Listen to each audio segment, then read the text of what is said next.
बिस्मिल्लाहिर्रहमानिर्रहीम। जैसे कि मैं अपने पिछले व्लॉग में आपको बता चुका था कि जब्बार सिंधी का हमें पता चल गया था कि वो घर पे मौजूद है उरमड़ में। मैं और अमीर ख़ान हम दोबारा पेशावर से उरमड़ म्याना के लिए रवाना हुए और अब हमारी मंजिल जो थी वो थाना उरमड़ था, जहाँ कुछ मुलाजमीन हमारा इंतज़ार कर रहे थे।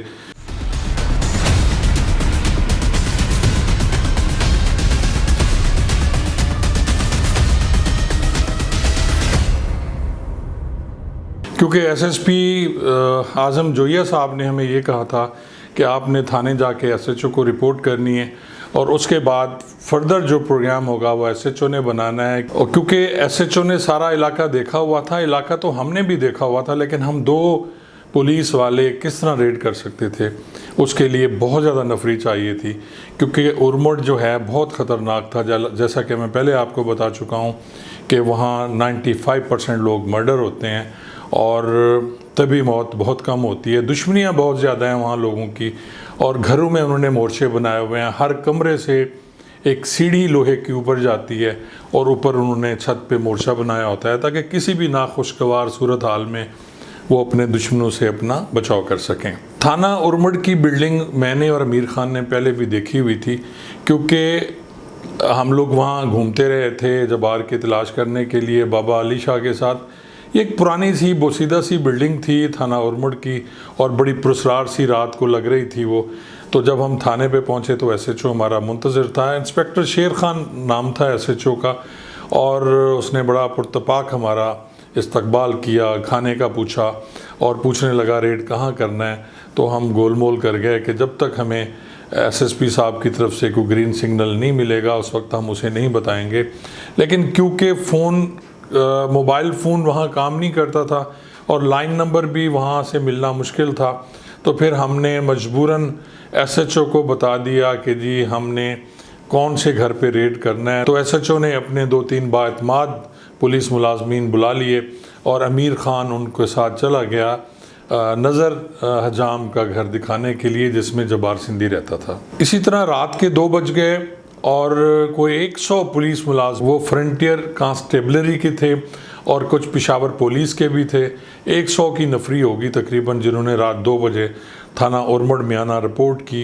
क्योंकि एसएचओ ने बताया था हमें कि जी ये बहुत ख़तरनाक रेड है, पठान जो हैं वो अपने मेहमानों का बहुत ज़्यादा ख्याल करते हैं, और अगर उन्हें ये मालूम हो गया कि हम लोग जब्बार को पकड़ने के लिए रेड करा रहे हैं तो बहुत मुश्किल हो जाएगा। और ये सारे लोग इकट्ठे होकर अपने मेहमान की हिफाजत करते हैं। प्लान ये बनाया गया था कि उन दिनों कलाशनकोफ की सर्च होती थी। कलाशनकोफ रखना जुर्म था। पुलिस वाले अक्सर इसी तरह सर्च किया करते थे घरों की, और लोग अपनी कलाशनकोफ वगैरह या असला, दीगर असला जो वो छुपा कर रखते थे। लेकिन अगर कोई कलाशनकोफ मिल जाती थी तो उसमें मुकदमा भी दर्ज कर दिया जाता था।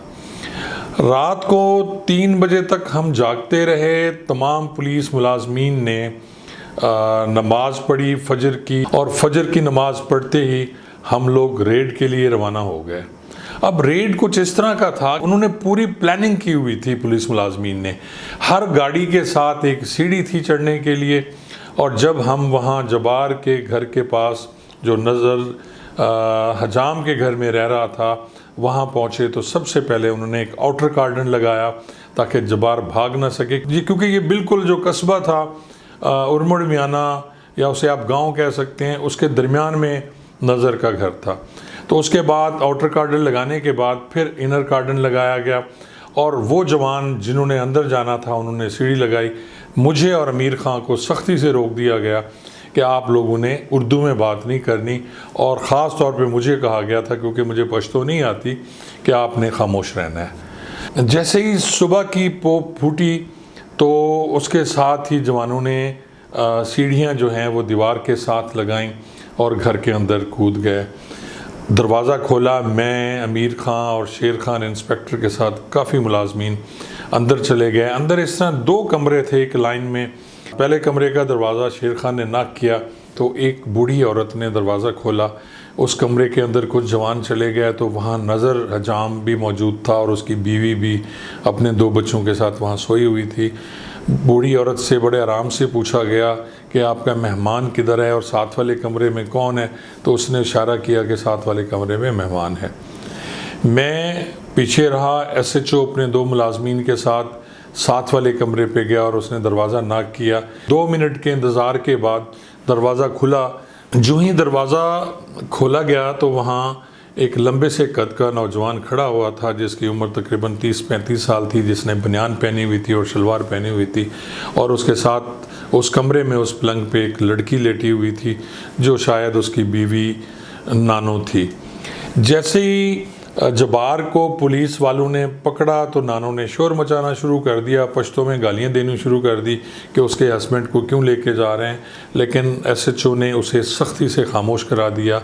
मैंने लाइट में जब देखा जबार, क्योंकि जबार की तस्वीर जो मैंने देखी हुई थी उसके हिस्ट्री शीट पे, वो बिल्कुल वो तस्वीर जो थी कोई इतनी वाज़े नहीं थी जिसे मैं पहचान सकता, लेकिन उसके खदो खाल जो थे वो उसी तस्वीर की तरह लग रहे थे। इस बंदे की दाढ़ी थोड़ी सी बड़ी हुई थी, लेकिन वो जो तस्वीर थी उसमें दाढ़ी नहीं थी, इसलिए शायद मैं नहीं पहचान सका।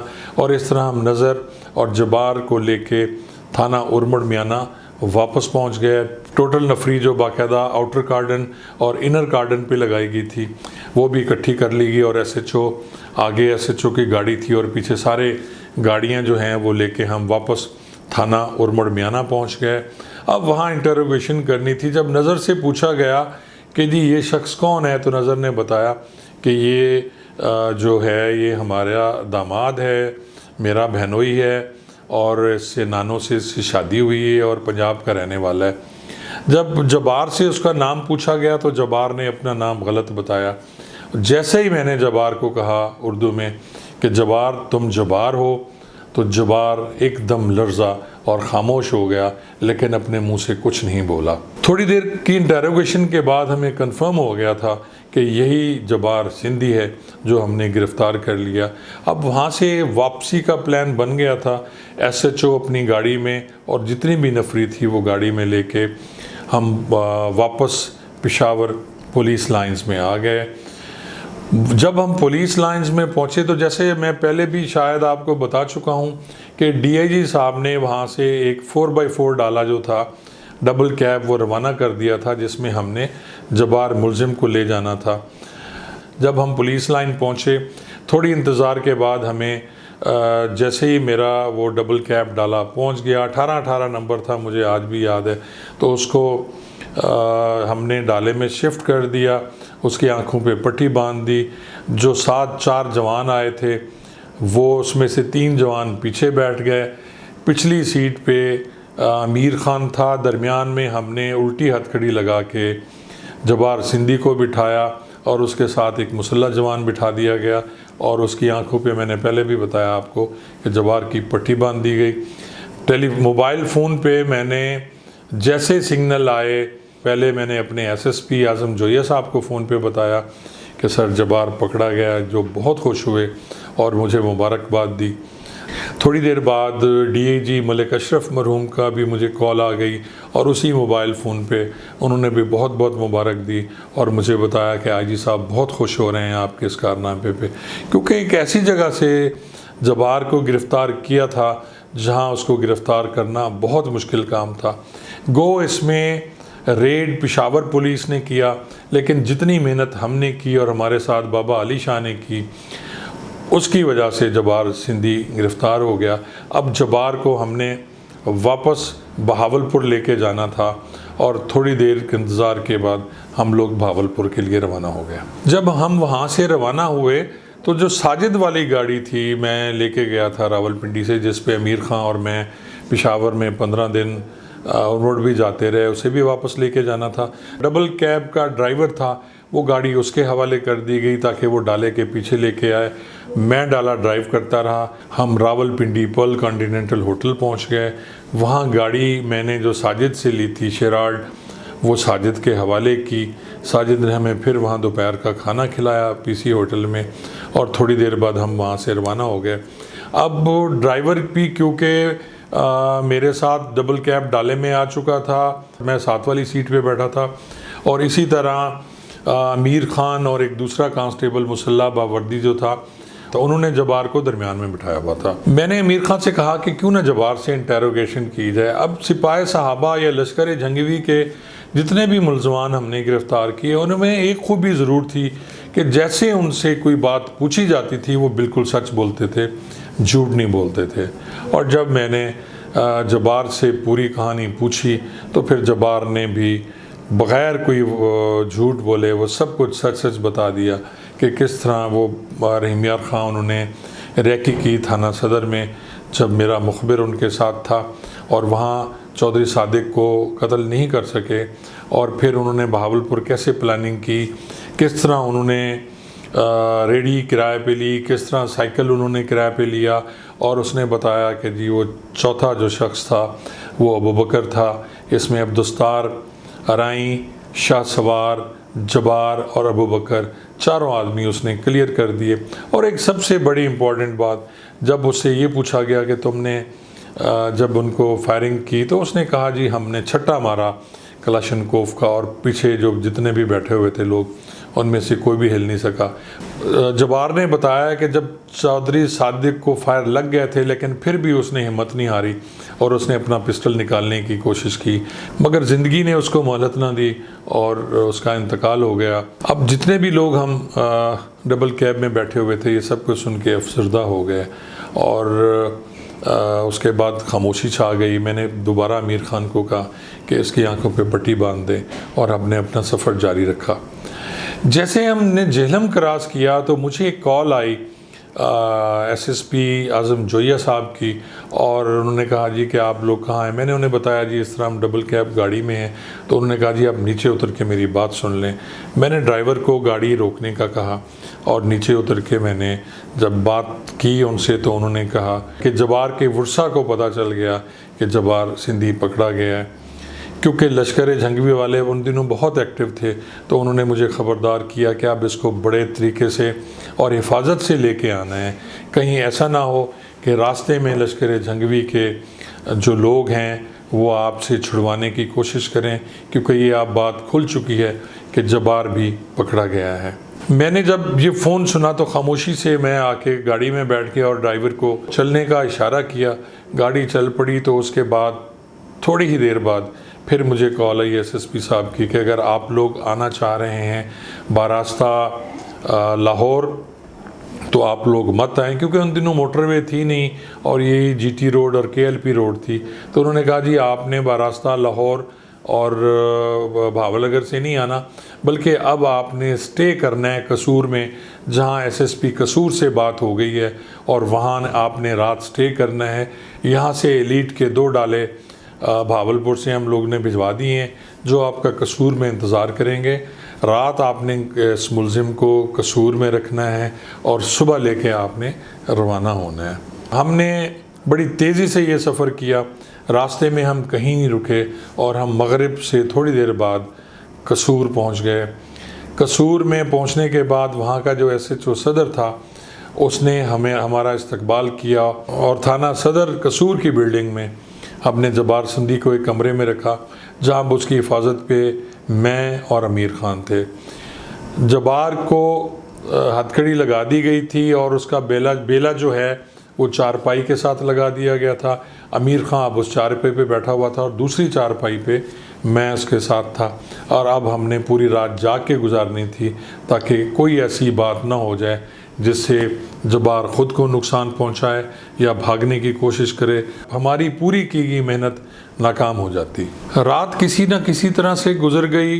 एलीट के जो भावलपुर के डाले थे वो पूरी टीम के साथ, जिसमें 10 जवान थे, 2 ड्राइवर और एक अपर सबॉर्डिनेट था, वो कसूर में पहुंच चुके थे। और जैसे ही फजर की अज़ानें हुई हमने नमाज़ पढ़ी और नमाज़ पढ़ने के बाद उसी तरतीब से अपनी गाड़ी में उसको बिठाया, जबार को बिठाया। अमीर खान उसके साथ था, मैं ड्राइवर के साथ आगे था, पीछे 4 जवान मुसल्ला थे और एलीट का एक डाला हमारे आगे चल रहा था और एक डाला हमारे पीछे स्कॉट कर रहा था। और तेज़ी से हम वहाँ से निकले। हम लोग बारास्ता बहावलनगर भावलपुर पहुँचे और जब मैं भावलपुर की हदूद में दाखिल हुआ तो मैंने कंट्रोल को बज़रिया वायरलेस मैसेज दिया कि कासिम साहब से पूछा जाए कि मैंने मेहमान को कहाँ लेके आना है, तो मुझे वापसी कंट्रोल ने मैसेज दिया कि मेहमान को आपने थाना अब्बास नगर छोड़ देना है। थोड़ी देर के बाद हम थाना अब्बास नगर पहुँच गए। वहाँ काफ़ी मुलाजमीन तैनात थे, क्योंकि जितने भी मुलजिम पकड़े गए थे, जिसमें शाहसवार, अब्दुस्तार, अराई और अबू बकर शामिल थे, उन सबको थाना अब्बास नगर में रखा गया था। जबार को SHO अब्बास नगर और पूरी टीम के हवाले करने के बाद मैंने SSP आज़म जोया साहब को फ़ोन किया कि अब मेरे लिए क्या हुक्म है, जिन्होंने कहा कि आप थोड़ी देर इंतज़ार करें। कि थोड़ी देर बाद ही मुझे उनकी कॉल आ गई कि आप रहीम यार खां चले जाएं, रेस्ट करें और फिर नए हुक्म का इंतज़ार करें। मैं आपको यहाँ ये बताना भूल गया कि जब इन मुल्ज़मान की गिरफ़्तारी के लिए कहा गया था, हमें ये लालच दी गई थी कि जो इस मुल्ज़िम को पकड़ेगा उसे डबल स्टेप प्रमोशन भी दी जाएगी। 1 स्टेप का तो वादा था, लेकिन डबल स्टेप का भी प्रमोशन का वादा किया गया था। मैं इसी खुशी में था कि मैं सब इंस्पेक्टर हूँ, इसके बाद मुझे इंस्पेक्टर बना दिया जाएगा और हो सकता है मुझे DSP बना दिया जाए, और मैं वापस इसी खुशी में कि बहुत जल्द मैंने प्रमोट हो जाना है, मैं रहीम यार खां के लिए रवाना हो गया। रात को ही मुझे दोबारा SSP आज़म जोया साहब की कॉल आ गई थी कि आपने अगली सुबह फिर बहावलपुर जाना है, जहां मुल्ज़िम से इंटरोगेशन करनी है, और क्योंकि इस मुल्ज़िम को आपने गिरफ़्तार किया है, इससे कलाशनकोफ की बरामदगी करनी है, जो उसने कलाशनकोफ यहाँ इसी इलाके में कहीं छुपाई हुई है, और प्रॉपरली इंटरोगेट करके इसकी तफ्तीश आपने करनी है। मैं अगले दिन फिर अमीर ख़ान, नज़ीर न्याज़ी, कासिम और फ़रीद न्याज़ी के साथ बहावलपुर के लिए रवाना हो गया। इस सारे मुकदमे की तफ्तीश अहमद ख़ान बारकज़ाई SSP कर रहे थे, जो रैंकर्स तो थे लेकिन कमाल इंसान थे, बहुत ही काबिल ऑफिसर और तफ्तीश को समझते थे। ये सारी तफ्तीश उनके हवाले कर दी गई थी। उन्होंने मुझे ब्रीफ़ किया कि क्या करना है, और एक ज़िमनी लिख के वो तफ्तीश मेरे हवाले कर दी गई ताकि मैं जबार सिंधी से कलाशनकोफ बरामद कर सकूं।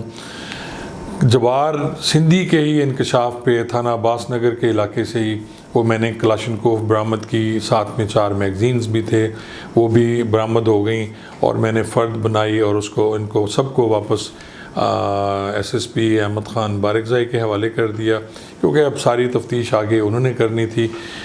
जबार की गिरफ़्तारी मेरी तरफ से हो चुकी थी, क्योंकि हमें ये बताया गया था कि जो मुल्ज़िम की गिरफ़्तारी करेगा उसको उसी वजह से प्रमोशन मिलेगी, और जबार सिंधी को क्योंकि मैंने गिरफ़्तार किया था और अमीर ख़ान मेरे साथ था, तो हमारी जो 1 स्टेप प्रमोशन है अब वो होनी थी, जिसके लिए हमें इंतज़ार करना था। चौधरी सादिक केस ट्रायल तो चलता रहा, लेकिन उससे पहले ही एक और मुकदमा जिसमें जबार, अराई और शाह सवार शामिल थे, और उन्होंने एक डकैती की थी थाना इस्लामगढ़ के इलाके में बैंक पे, जहां एक डकैती के दौरान एक कांस्टेबल शहीद हो गया था। जबार और शाह सवार को सज़ाए मौत सुना दी गई, लेकिन जो चौधरी सादिक मर्डर केस था, इसका ट्रायल मुल्तान सेंट्रल जेल में होना था, और मैं और दीगर जो दोस्त थे जिन्होंने पुलिस मुलाजमीन जिन्होंने शाह सवार, अबू बकर और स्टार को गिरफ़्तार किया था, वो भी उस ट्रायल में शामिल होते थे। लेकिन बदकिस्मती ये है कि उसको प्रॉपरली उस केस की पैरवी नहीं की जा सकी, और चौधरी सादिक मर्डर केस में तमाम मुल्ज़मान बरी हो गए और प्रूव ही नहीं हो सका। चौधरी सादिक वाले मुकदमे में तो जबार और शाह सवार बच गए, लेकिन जो मुकदमा थाना इस्लामगढ़ में हुआ था उसमें दोनों को सज़ाए मौत हो गई। अबू बकर और सतार कुछ अर्सा जेल में गुजारने के बाद जेल से बाहर आ गए, और इस तरह इस तमाम कहानी का अंजाम हो गया।